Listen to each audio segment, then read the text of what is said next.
E aí, pessoal, vim comentar as leituras realizadas em março de 2023. Não são muitas, então eu vou comentar os livros que eu li em março e os que eu continuarei lendo em abril, ou os que eu penso em concluir em abril. E aí eu comecei em março, finalizando a leitura desse que eu já vinha lendo há um tempo, que é O Remorso de Baltazar Serapião, do Walter Ugumãe. Mãe.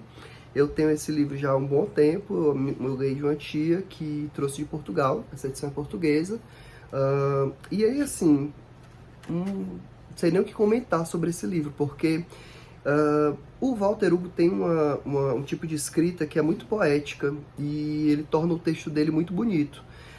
Que especialmente nesse livro ele usa o recurso do Saramago, de não ter pontuações e de ter, né, o texto...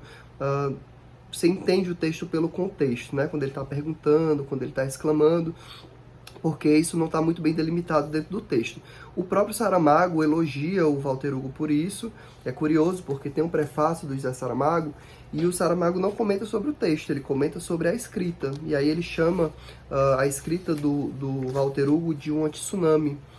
E aí, assim, achei curioso, porque ele não comenta o texto, o Walter Hugo, ele ganhou o prêmio José Saramago, né? E por isso Saramago comenta o livro. Mas não sei o que o Saramago achou do livro propriamente, a não ser da escrita do Walter Hugo. Então, bom, esse texto não diz muita coisa sobre isso. O problema do livro para mim, e aí eu acho que é o incômodo de todo mundo, é que ele é muito violento.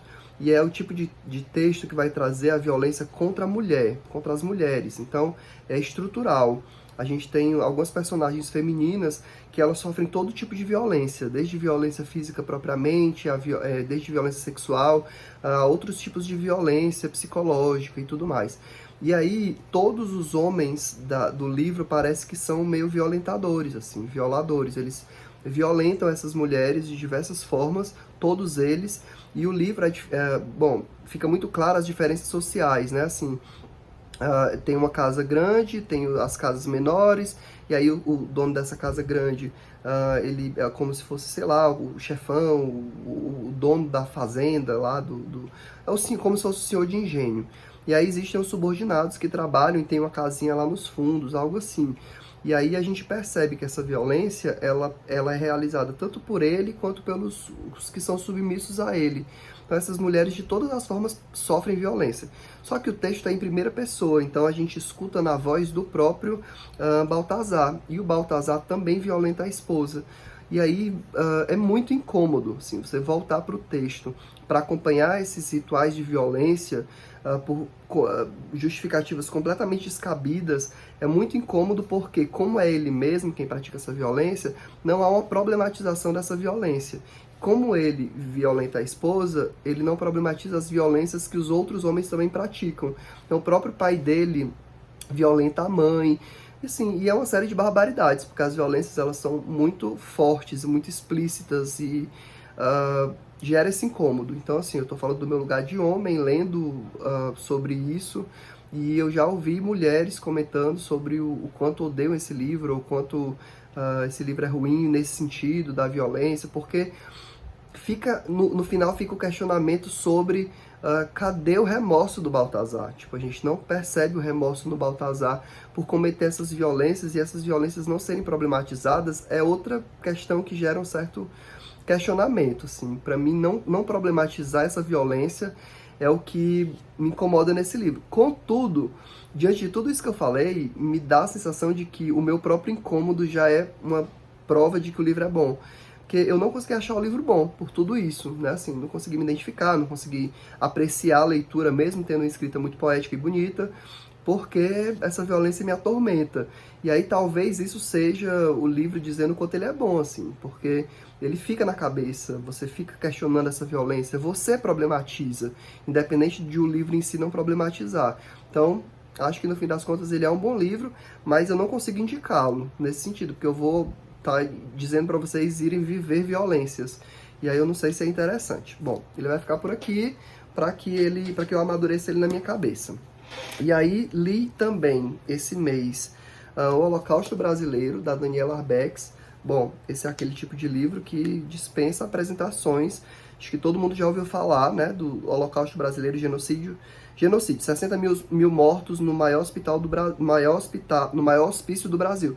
Poderia passar horas falando aqui sobre o que é que esse livro traz, mas eu vou essencialmente dizer que ele trata do Hospital Colônia de Barbacena, que era um manicômio ali do século XX, e a denúncia dos horrores que eram praticados nesse tipo de hospital, pela Daniela, que faz um trabalho excelente, incrível de investigação e de reconto dessas histórias que foram vividas lá. Ela entrevista sobreviventes, pacientes sobreviventes, assim como entrevista profissionais que trabalharam lá. O ponto é que os pacientes eram destratados de formas desumanas, sim. Eles não iam lá para ser tratados das doenças mentais, eles eram para lá para ser destratados, porque era meramente um lugar de retirada dessa população de circulação para eles ficarem isolados, e eles sofriam inúmeros maus tratos, né? Desde a alimentação, a falta de tratamento propriamente dito, a falta de humanização, mortes absurdas, porque lá eles, para fugir do frio, eles dormiam todos juntos e aí amanheciam com alguns esmagados ou que morreram por falta de ar ou de frio propriamente, porque ela era muito frio. Então, existe um documentário que se chama Holocausto Brasileiro, que está no YouTube, disponível, ele tem 1h30, que é ótimo. Existe um curta, que também está lá, que aí eu acho que é da década de 60 ou 70, que se chama Em Nome da Razão. Ele tem 25 minutos e ele é muito mais forte do que o documentário, porque são imagens de lá de dentro, dele ainda em funcionamento. Então, assim, esse curta ilustra perfeitamente o que você visualiza aqui. E aí o livro é muito ilustrado, e as ilustrações por si só já são assim, um grande mérito desse livro para a gente ter acesso a essas fotos, mas essas fotos já foram publicadas anteriormente, quando foi feita essa visita lá e essa primeira denúncia através dessas fotografias. Então, bom, poderia fazer um vídeo só sobre esse livro, mas leiam, é excelente, acho que é necessário que a gente tome conhecimento do que aconteceu, para que a gente não repita e para que a gente entenda a importância da luta antimanicomial no Brasil. Por fim, eu vou comentar que eu li O Anjo Negro, do Nelson Rodrigues, essa peça do Nelson, que tem como protagonista um negro, e a discussão toda é a questão do racismo, mas claro que o Nelson vai transformar isso num grande romancezão familiar, de incesto, enfim, de tudo que tem nas outras obras do Nelson. E aí, bom, ótimo, texto maravilhoso, Nelson. Gente, assim, eu nunca li nada do Nelson que não fosse bom. E esse também é bom. E aí eu tô retomando o meu projeto de ler uma peça por mês, então esse mês estou lendo Anjo Negro, li Anjo Negro em março e vou ler Senhora dos Afogados em abril. Então foram esses 3 os livros que eu li esse mês de março. E aí, vou mostrar os que eu estou lendo, então pretendo terminar alguns em abril, mas outros não. O Jogo da Amarelinha, do Júlio Cortázar, eu tô lendo já desde janeiro, eu acho, e aí eu queria terminar em abril. Se eu não terminar em abril, em maio, provavelmente eu termino. Ele é bem grandinho, tô lendo com um colega, o Paulo Vitor, e falei colega, mas ele é meu amigo.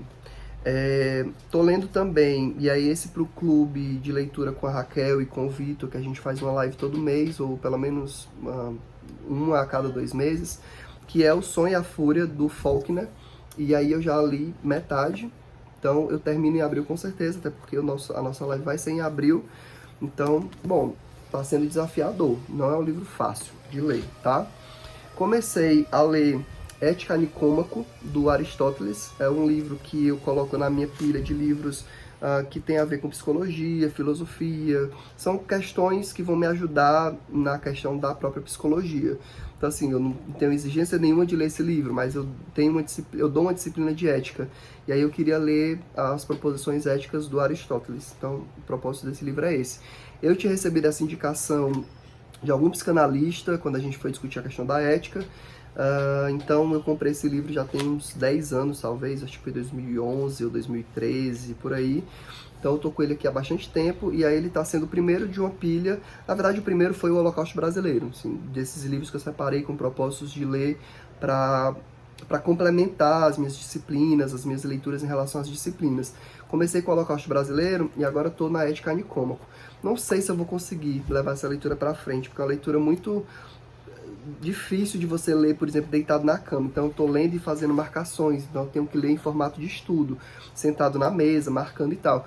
E eu geralmente faço isso quando eu estou preparando aula, e aí como isso não é uma prioridade, porque eu não vou ver em sala de aula, eu acabo não priorizando. Mas eu vou tentar, mas com certeza não vai ser para abril, assim. Vou a perder de vista, eu vou lendo no meu tempo. Outro que eu também estou lendo dessa forma, mas não para a graduação que eu dou aula, mas para um clube de leitura que eu montei especialmente para ler esse livro, é o Freud, Uma Vida para o Nosso Tempo, do Peter Gay. Também já tem um tempo que a gente está lendo ela, desde janeiro ou fevereiro, e aí bom, nesse momento eu estou na 268, e ela tem mais de 800 páginas. A gente se encontra com uma certa periodicidade, discute os capítulos ou a meta que a gente estabeleceu. Então, também estou lendo lentamente, estou lendo com calma, não tenho pressa. E também é para, no mínimo, o meio do ano. Assim. Eu queria meio do ano, mas vai ser bem mais do que o meio do ano, no ritmo que a gente está indo. Mas uma hora eu vou terminar e vou fazer uma resenha para ela, né? A biografia do Peter Gay, que por muito tempo aí foi considerada a biografia definitiva do Freud. Então essas foram as leituras que eu fiz em março de 2023, e essas são as que eu vou fazer em abril, e algumas eu vou terminar e outras não, e talvez apareçam outras aí no meio, tá? Tenho interesse em algumas outras leituras, que talvez eu faça rapidamente no meio dessas outras leituras que já estão programadas. Então é isso, mês que vem eu volto para comentar as leituras de abril.